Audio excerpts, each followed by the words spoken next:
Hello दोस्तों, वेद education hub में आपका हार्दिक स्वागत है। आज की क्लास में अपन चर्चा करेंगे 10th class math NCERT syllabus part 2 के बारे में, क्योंकि आगामी एनुअल एग्ज़ाम आ रहा है, तो उसी एग्ज़ाम के मद्देनज़र रखते हुए अपन वेरी इंपॉर्टेंट कुछ क्वेश्चन हैं उनकी चर्चा करेंगे। पार्ट फर्स्ट में अपन ने 9 तक की एक्सरसाइज की क्वेश्चंस की चर्चा की थी। अभी पार्ट 10 में 9 से लेके 14 तक की एक्सरसाइज की क्वेश्चंस की चर्चा करेंगे। अपना फर्स्ट क्वेश्चन है दोस्तों कि एक मीनार के पाद बिंदु से यानी कि फुट पॉइंट से एक भवन के शिखर का उन्नयन कोण 30 डिग्री है और भवन के फुट पॉइंट से मीनार के शिखर का उन्नयन कोण 60 डिग्री है। यदि मीनार 50 मीटर ऊंची हो तो भवन की ऊंचाई ज्ञात कीजिए।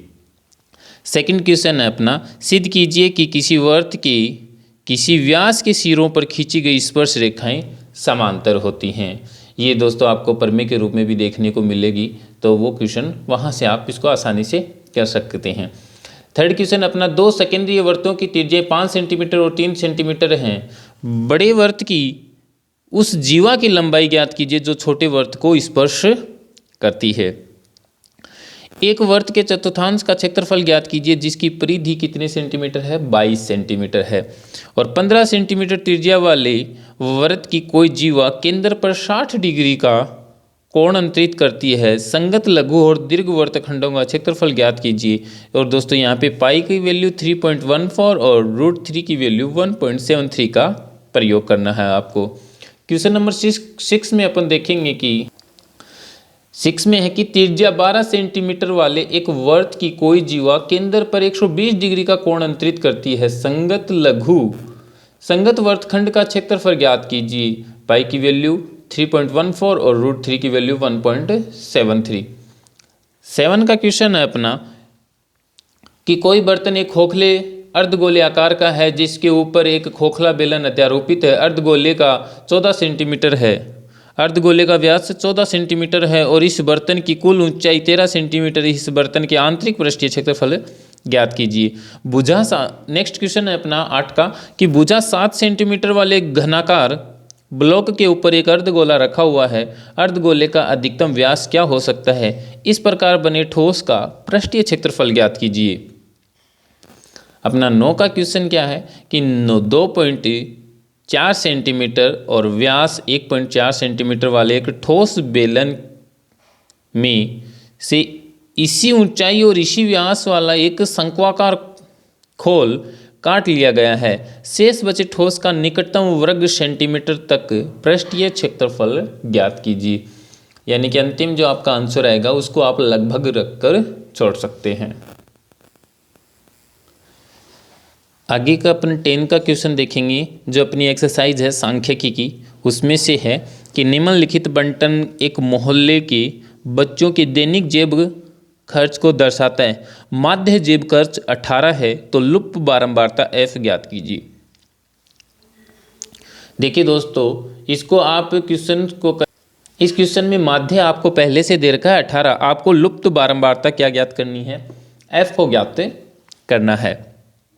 अपना अगला क्वेश्चन है कि निम्नलिखित आंकड़े 225 बिजली उपकरणों के प्रक्षिप्त जीवन काल की सूचना देते हैं। उपकरणों का बहुलक जीवन काल ज्ञात कीजिए।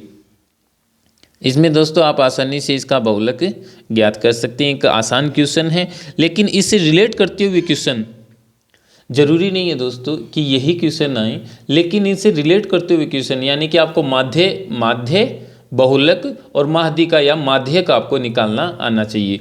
और ये क्वेश्चन कुछ इंपॉर्टेंट की दृष्टि से रखे गए हैं। तो आगे का अपन क्वेश्चन देखेंगे कि यदि नीचे दिए हुए बंटन का माध्यक 28.5 है तो x व y का मान ज्ञात कीजिए। अगला क्वेश्चन अपना प्रायिकता से है कि PE बराबर 0.05 हो तो E नहीं की प्रायिकता क्या होगी, यानी कि 0.951 में से टोटल प्रायिकता कितनी होती है दोस्तों, 1 होती है। 0 से 1 के बीच में ही प्रायिकता को नापा जा सकता है। अगला क्वेश्चन है अपना कि एक डिब्बे में 5 लाल कंचे, 8 सफ़ेद कंचे और 4 हरे कंचे हैं। इस डिब्बे में से एक कंचा यादृच्छिक निकाला जाता है।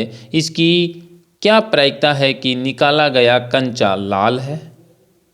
फिर दूसरे क्वेश्चन में आप लिखेंगे सफ़ेद और तीसरे क्वेश्चन में हरा नहीं है की प्रायिकता को ज्ञात करना है। अपने एक क्वेश्चन और लिया है, ये 12 की एक्सरसाइज में से है कि ऊंचाई 220 सेंटीमीटर और आधार का व्यास 24 सेंटीमीटर वाले एक बेलन जिस पर ऊंचाई 60 सेंटीमीटर और त्रिज्या 8 सेंटीमीटर वाला एक अन्य बेलन आरोपित है से लोहे का एक स्तंभ बना है। इस स्तंभ का द्रव्यमान ज्ञात कीजिए, जबकि दिया है कि 1 सेंटीमीटर क्यूब लोहे का द्रव्यमान लगभग 8 ग्राम होता है।